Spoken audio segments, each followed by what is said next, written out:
یہ غیر سیاسی باتیں ہیں، یہ غیر جمہوری باتیں ہیں. جنازے پڑھائے گا وہ پتہ نہیں ہوتا ہے کہ نہیں ہوتا، اسے کوئی بلائے گا بھی نہیں. اس چیلنج کو قبول کرنے کی دم ہے، ضرورت ہے مولانا صاحب، آ جاؤ. اور میں سارے ٹی وی چینلز کو لائیو کوریج دوں گا. نہیں ہے کوئی 300 کتنے پولنگ ہے نا، کیمرے لگاؤں گا. پھر زمانہ ضبط ہے، ورنہ اگر یہ واقعی مفتی صاحب کی اولاد ہے تو یہ چیلنج قبول کرے گا، اس کا جواب دے گا. لیکن یہ پتہ پھر کیا بولے گا، یہ غیر سیاسی باتیں ہیں، یہ غیر جمہوری باتیں ہیں. اب اللہ کا واسطہ ہے اس عمر میں کلمہ حق پڑھ لے مولانا صاحب. میں اتنا کہوں گا، میں نے پہلے بھی ان کو بولا تھا یہ منافق آدمی ہے. تو مولانا صاحب میں تیری اوقات دیکھنا چاہتا ہوں، تو تکڑا ہو جا، تو آگے گرا لے. تیری تکلیف کا مجھے اندازہ ہے. تم نے اسلام کے نام پہ ووٹ لیا، تمہیں لوگوں نے دھتکارا، ٹھڈے مار کے نکالا، عمران خان کو سپورٹ کیا. آج تیری حالت یہ ہے، اپنے حلقے میں تیری ضمانت ضبط ہے، وہ بھی جب میں نہ ہوں تیری ضمانت ضبط ہے. اوقات تیری یہ رہ گئی ہے، اپنے حلقے میں تو الیکشن نہیں لڑ سکتا. فارم 47 سے تو آیا، تو بلوچستان سے ہوا ہے، باتیں تو پختونخوا ہی کر رہا ہے، تو جیلی مینڈیٹ کی بات کر رہا ہے. جی آپ نے تحریک کی بات کی، ہم نے دیکھا اس سے پہلے بھی پاکستان طریقے سے آپ کافی تحریکیں چلا چکے، احتجاج کر چکے، جلد سے کر چکے، لیکن اس کا مقصد پورا نہیں ہوا. البتہ پارٹی کی جانب سے ایک ایکٹیویٹی ہو جاتی. کیا آپ سمجھتے ہیں کہ اس بار اس تحریک کا مقصد پورا ہوگا یا حکومت کے ساتھ سیز فائر ہو سکتا ہے؟ دوسرا یہ کوئی بھی مسئلہ ہو، کوئی بھی آپ لوگ کی پریس کانفرنس ہو، چاہے پاک بھارت کی جنگ ہو، خیبر پختونخوا میں مسئلہ ہوا، آپ لوگ کا سب سے پہلا ایک موقف ہوتا ہے کہ بانی پی ٹی آئی کی رہائی، یا عوام کے مسائل کو سب سے زیادہ ضروری بانی پی ٹی آئی کی رہائی؟ پہلی بات تو یہ کہ بانی پی ٹی آئی کی رہائی نہایت ہی ضروری ہے. پاکستان کے مسئلے حل کرنے والا ایک ہی شخص ہے اس وقت جو کر سکتا ہے یہ کام، اور وہ عمران خان ہے. اس طریقے سے عمران خان کو جیل میں ڈال کے اس ملک میں اسٹیبلٹی نہیں ہے پولیٹیکل، اس لیے آپ کے ملک میں انویسٹمنٹ نہیں آ رہی. پوری دنیا نے آپ کے الیکشن کو مانا ہی نہیں ہے کہ آپ نے مینڈیٹ چوری کیا ہے. تو ایسے حالات میں ملک آگے جا ہی نہیں سکتا. تو یہ بالکل یہ رہائی نہایت ہی ضروری ہے. دوسری بات جو آپ کہہ رہی ہیں کہ جو مسائل ہیں، مسائل کس سے پیدا کرتا ہے یہ تو بتائیں نا. مسائل پیدا کس سے کرتا، کون ان مسائل کی جڑ بنا ہوا ہے؟ مسائل کی جڑ یہ سسٹم بنا ہوا ہے جس نے مینڈیٹ چوری کر کے، رجیم چینج کر کے، غلط طریقے سے، غیر جمہوری طریقے سے حکومت گرا کر، عوام کے ووٹوں کے برخلاف جیلی مینڈیٹ سے حکومتوں کو بٹھا کر انٹرنیشنلی ایک غلط میسج دے دیا. ملک آگے بڑھ نہیں رہا، ملک چل نہیں رہا. اس کے بعد آج ہم اتنے کمزور ہو گئے ہیں، اتنے کمزور کہ ہم کلمے کے نام پہ بننے والا ملک،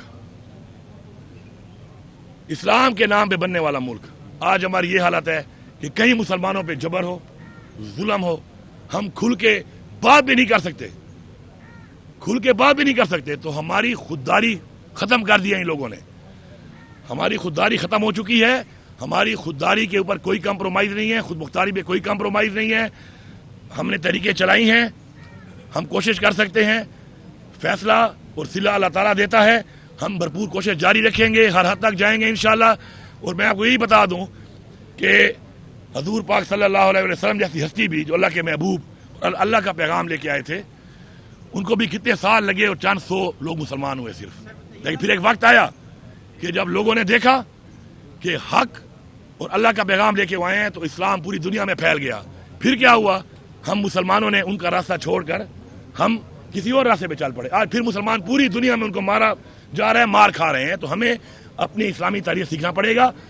امر بالمعروف کا ہمیں حکم ہے، حق کے ساتھ ہم کھڑے ہوں گے اور ہمارا ایمان ہے کہ جیت حق کی ہوگی.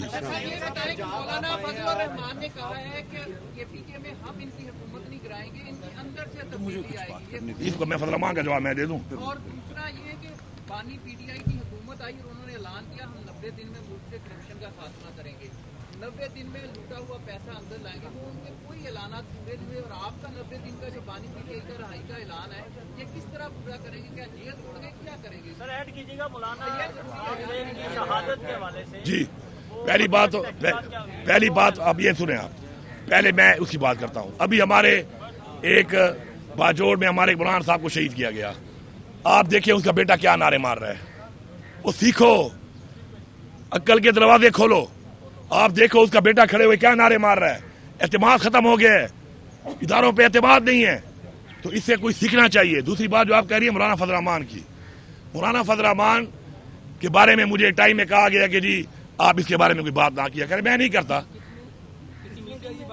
ہماری پارٹی نے کہا کہ جی آپ اسے بات نہ کریں، بیچ میں ہمارے ساتھ بھائی وہ ہمارے الائنس میں آئے گا. میں نے پہلے بھی ان کو بولا تھا یہ منافق آدمی ہے، لیکن میں چپ ہو گیا. اب یہ جو کہہ رہا ہے کہ پختونخوا میں جیلی مینڈیٹ ہے، میں اس کو چیلنج کرتا ہوں کہ فارم 45 کھلواتے ہیں پورے صوبے میں. اس کے 3 لوگوں کے علاوہ اس کے سارے فارم 47 ہیں, یہ خود فارم 47 ہے. اور میں یہی بتانا چاہتا ہوں پوری قوم کو کہ مولانا صاحب اندر سے ابھی بھی ملا ہوا ہے, اور یہ جو باتیں کر رہا ہے وہ مولانا صاحب میں تیری اوقات دیکھنا چاہتا ہوں. تو تکڑا ہو جا, تو تکڑا ہو جا, تو آگے گرا لے, تو آگے گرا لے. تیری تکلیف کا مجھے اندازہ ہے. تم نے اسلام کے نام پہ ووٹ لیا, اسلام کے نام پہ ووٹ لینے کے بعد پختونخوا کے لوگوں کے سینٹیمنٹ ذرا زیادہ ہیں, پرو اسلامک زیادہ ہیں. ادھر تم نے ان کو بیوقوف بنایا ہوا تھا. عمران خان نے ثابت کیا کہ وہ اسلام کا سفیر ہے. اس نے اسلام کا مقدمہ پوری دنیا میں لڑا, ناموس رسالہ کا مقدمہ لڑا. لوگوں کو پتا چلا کہ تم صرف دھوکہ دے رہے ہو. تمہیں لوگوں نے دھتکارا, ٹھڈے مار کے نکالا, عمران خان کو سپورٹ کیا. آج تیری حالت یہ ہے, اپنے حلقے میں تیری ضمانت ضبط ہے, وہ بھی جب میں نہ ہوں. تیری ضمانت ضبط ہے. اوقات تیری یہ رہ گئی ہے, اپنے حلقے میں تو الیکشن نہیں لڑ سکتا. فارم 47 سے آیا, تو بلوچستان سے ہوا ہے, باتیں تو پختونخوا ہی کر رہا ہے. تو بیٹھا ہے جہاں پر اس وقت, تو خود فارم 47 پہ ہے, تو جیلی مینڈیٹ کی بات کر رہا ہے. اچھا ایک اور کام بھی کر لیتے ہیں. مولانا صاحب کہتے ہیں نا جیلی مینڈیٹ ہے.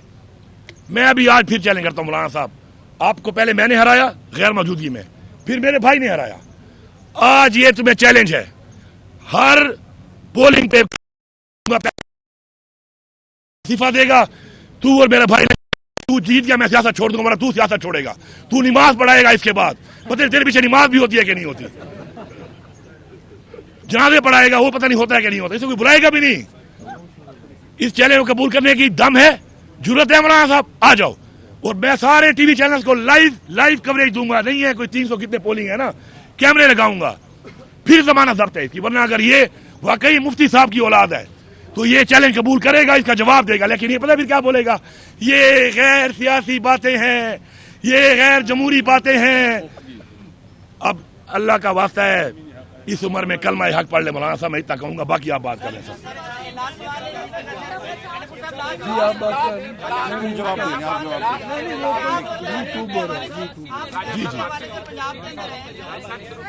میں لاسٹ ایک منٹ بھائی, ایک منٹ. آپ لاسٹ سوال آپ لاسٹ سوال آپ لے لیں, پھر رائے صاحب بات کریں گے. جی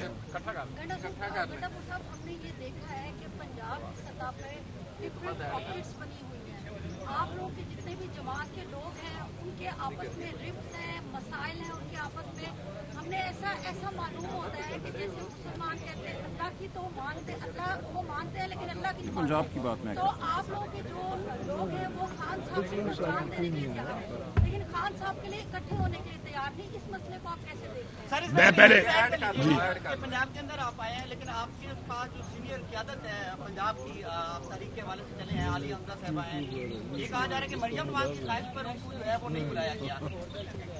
پہلی بات تو یہ, پنجاب کا تو جواب دے دیں گے راجہ صاحب, ایسی کوئی بات پہلے تو ہے نہیں.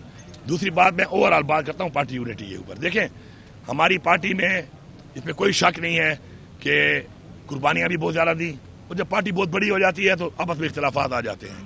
لیکن اس پہ بھی میں کام کر رہا ہوں. اور کل میں نے جو بڑی ایک واضح بات کی ہے رات کو, وہ یہ تھی کہ ہمارا مقصد ایک ہے, ہمارا نظریہ ایک ہے, ہمارا لیڈر ایک ہے, ہماری پارٹی ایک ہے. تو اس وقت وہ فیصلے جو عمران خان صاحب نے کرنے ہیں, ان کی رہائی تک اس کے اوپر ایسو کی ٹانگیں نہ کھینچو. یونٹی کے ساتھ فوکس کرو, اپنا مقصد حاصل کرو. عمران خان صاحب جب باہر آئیں گے, عمران خان صاحب کا اختیار, ان کے فیصلے وہ خود کر لیں گے. باقی جو آپ نے بات کی ہے ڈیٹیل میں پنجاب کی, یہ بات کر لیں گے. ایسی کوئی بات نہیں ہے.